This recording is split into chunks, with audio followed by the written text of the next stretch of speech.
It has been a pretty crazy day. I mean, there's the second largest bombing of, well, missiles and drones of Ukraine by Russia in the entire war. Along those lines, a U.S. factory in Ukraine was hit. Along those lines, Trump has said nothing yet about this. And Trump's not given to saying nothing. Like, this is unusual and unusual and unusual. And we're trying to make some sense of what's happened here. So let's look at this. Last night, Russian army set one of its insane anti-records. Several cruise missiles were lobbed against an American-owned enterprise in Zakarpattia. It was a regular civilian business supported by American investment, producing everyday items like coffee machines. And as you see, it was pretty well hit. Right? Okay. It's right on Hungary's border. Like they couldn't have just like accidentally done this. This had to be intentional. Here it is on the map. This is Zakarpattia this here, right on the Slovakian, Hungary, Ukrainian border. Okay. So the destruction of a U.S.-owned production of home electronics in Ukraine near the border with Hungary is Putin's answer to peace. Well, apparently it is. This is what has happened. And we haven't heard anything from the Trump administration yet. I'll get to that in a moment. Andrea Sabia, I talked about this in the last video, but just a quick overview.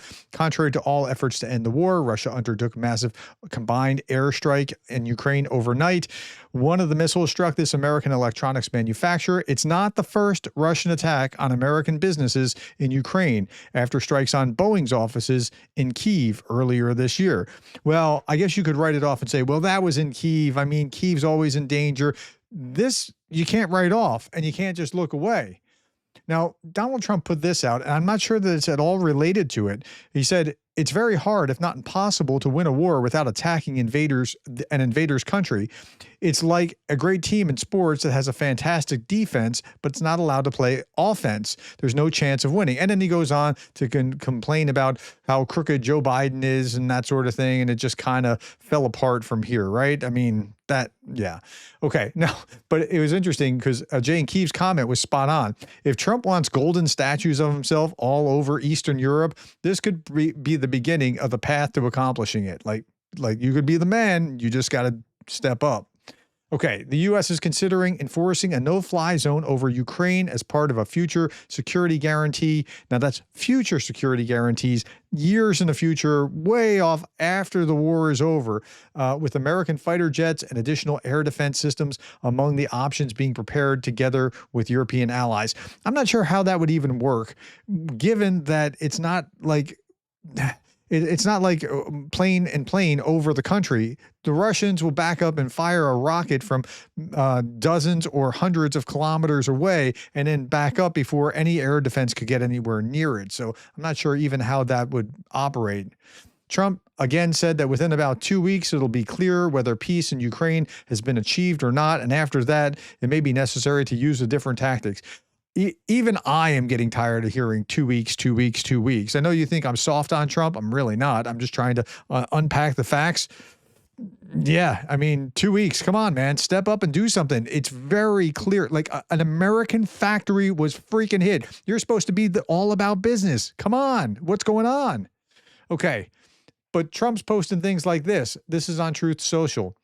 Total victory in the fake New York State Attorney General Letitia James case. Okay, now what's going on? What are we talking about? He's talking about where he was charged by the judge when he had to pay penalties over $550 million because somehow some of his properties were inflated. There was no real victim in this case, and yet he was hammered with it. Now, there are some of you that will say, well, the court has said this, so therefore do you abide by the law.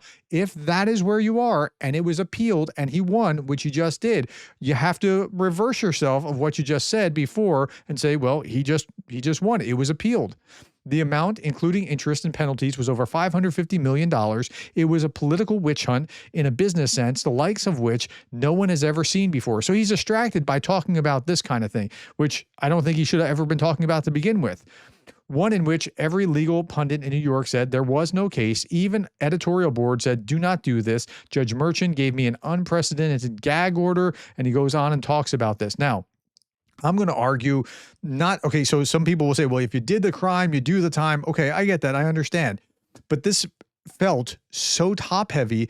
And I tell you, I watch conservative media. You may not. I do.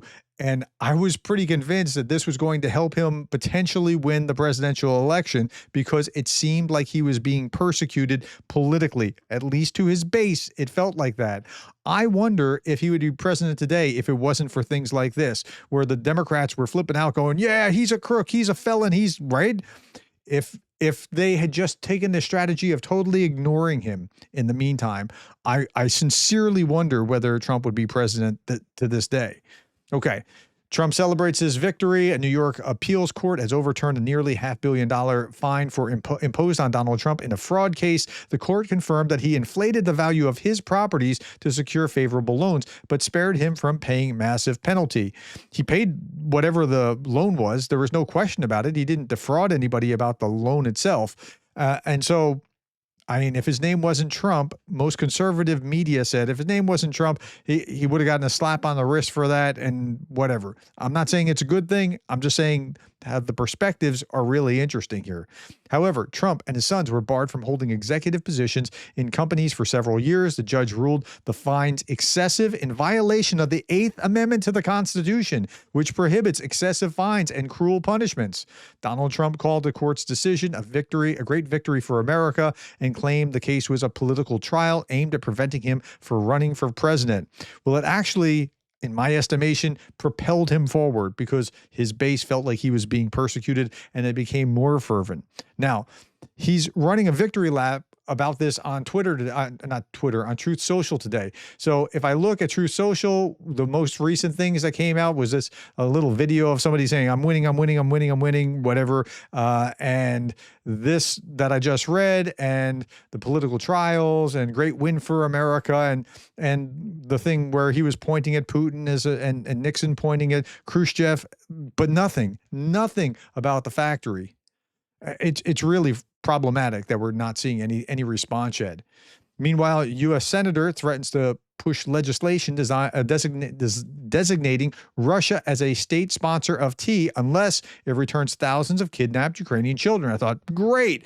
Who's doing it? Okay, it's Lindsey Graham.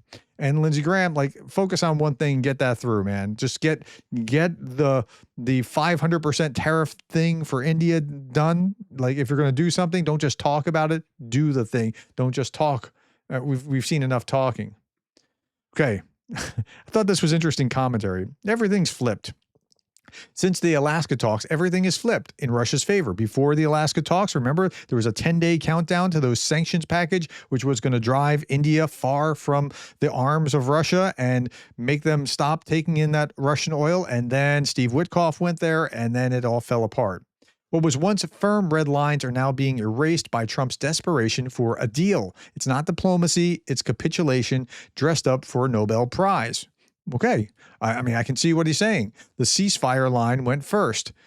Remember when there was supposed to be a ceasefire like 160 days ago or so? Zelensky signed on to that idea. Trump quietly dropped it from discussions. Without a ceasefire, Russia kept bombing Kharkiv. Territory swap. Well, we didn't start hearing about that until Witkoff started talking about it after he went to go meet Putin again, and then came back talking about territory swap, territory swap, territory swap. And by the way, when you swap, you're actually both, one side is supposed to get this and the other side is supposed to get that. It's not supposed to be all one-sided. Trump's envoy, Steve Witkoff, can't even translate Putin's demands. Like, he got that all wrong. And then no NATO or U.S. troops, exactly what Putin wanted, codified. And then the real kicker was Russia angling to be a security guarantor for Ukraine, and Trump's team nodding along like that was reasonable. That's ironic. And then now, like after the Washington summit, there was supposed to be a Putin-Zelensky summit. And now it doesn't look like there's going to be a Putin-Zelensky meeting either. Like, that's not going to happen. That's the messages that Lavrov's sending. Okay. Russia says it must be part of the Ukraine security guarantee talks. And Darth Putin says a thief wants to be part of the neighborhood watch program. That is what it seems like. And then, of course, Dugin is weighing in. Ukrainians have betrayed not us. They betrayed themselves. It's part of the Russian people whose brain was hijacked by globalist demons. Yeah. So they're really Russians who are just really misled by the globalists. That's what Ukrainians are. Ukrainians are a fabrication in Dugin's mind. They're not actually a real people. They're really Russians that just are turning on Russia. Okay. Reuters put this out. Russian President Putin is demanding that Ukraine give up all the eastern Donbas region, renounce ambitions to join NATO, remain neutral, and keep Western troops out of the country. Okay, those are the current demands. But those were the demands back in March of 2022. The only difference is that Russia then controlled about 30% of Ukraine, and today only 19%. So that's a different perspective, right? Zelensky says that Russia has seized only 1/3 of Donetsk Oblast since 2022 and would need 4 more years to take the rest of Donetsk. We're not even talking about the rest of the other oblasts. Russia, meanwhile, wants Ukraine to cede the region for vague ceasefire promises. Well, we might come to a ceasefire if you give us that. Right. Putin's ready to meet with Zelensky only if all issues requiring discussion at the highest level are thoroughly prepared, according to the Russian foreign minister. That means that he's not actually going to come to those terms. He added that the pressure on foreign troops in Ukraine is completely unacceptable for Russia. Okay? Well, we knew that that's what he didn't want, and yet he's like nothing. We know that he's not going to change. Yeah. Lavrov also said that when and if it comes to the signing future agreements with Ukraine, the question of legitimacy of the signatories on the Ukrainian side will arise. Can Zelensky even sign? Is he even a real president? I mean, he's past his term. Again, Russia is stalling, playing for time, and has no real intention of ending the war. The ISW assesses that the Kremlin is likely trying to inject its demands into the ongoing U.S., European, and Ukrainian joint effort to create a security structure that will serve as a safeguard against future Russian reinvasion in the event of a peace settlement. Granting Russia veto power over Western security guarantees is just dumb. Like, why are we doing that? Why are we even listening to that? That doesn't make any sense. They're the aggressor. They need to stop. Okay. Andrew Perpetua said this, and I thought this was really interesting. It's so wild watching American media and listening to the conversations because the news people have no understanding of Ukraine or Russia at all. They genuinely believe that a ceasefire is the path, and they do not understand that the ceasefire is being used to trap Putin. Listen, if Putin gets into a ceasefire, he's in a real pickle because then he has to break it or blame Ukraine for breaking it in order to continue to carry on the war. So that's an interesting insight.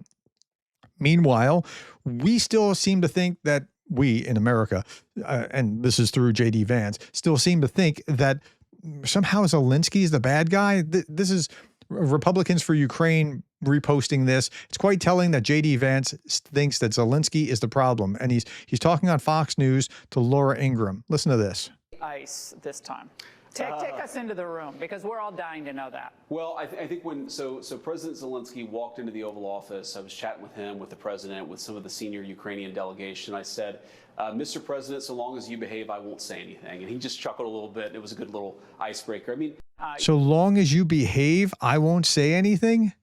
Like, Zelensky's not the problem. I mean, Vance's mentality is a problem, but Putin's the problem. It's frustrating. Tulsi Gabbard, meanwhile, is to slash the director of national intelligence staff by nearly 50%. And Gary Kasparov's comment was, she's going to save money by outsourcing U.S. intelligence to Russia. Still, it sure feels like we're doing stupid thing after stupid thing. Now, remember we're talking about sanctions with India? Well, India is siding with Putin, intensifying diplomatic ties and seeking to boost trade. Today, India's foreign minister met Putin in Moscow. So, yeah, that's where we are. I'll leave you with this image. No pressure, no progress. It says Tendar. And here's the New York Post cover. Putin the pressure on. Yeah, that's what you have to do. You have to put pressure on, not just allow bad behavior to take. And at the time of my recording today, Trump has said nothing yet, nothing about an American factory being bombed by Russia. Tell me what you think about that. Put it in the comments below. Thank you for your time, the likes, the shares, and the subscribes. And thank you for being the kind of person that cares about Ukraine.